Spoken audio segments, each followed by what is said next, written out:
I find if you get kids involved, let them help to make it and let them help pick out the taste. So for example, my kids love really ripe bananas with frozen cherries.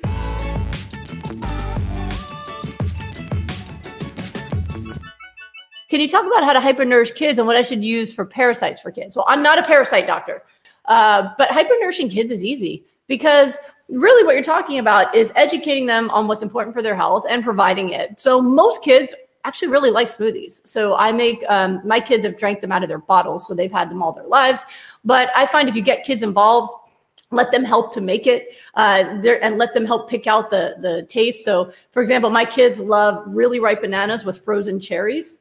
And then we put flax or chia seeds in there and then power greens and water. They love it. They say that tastes like chocolate. And it kind of does. I don't know why cherries and banana have a chocolate flavor when you put it together. But you want to add some cacao, do it. So you can do that as smoothies.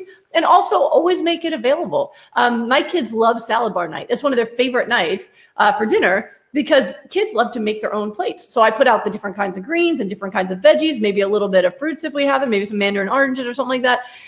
And then I'll put out like the dressings that I made. And they love to build their own salads. So kids learn by what's available and what you do. So make sure that's a part of your life. I mean, we all have green smoothies for breakfast. All 4 of us have green smoothies for breakfast every day. And my kids know that smoothie is first before we eat anything else. Nourish the body first.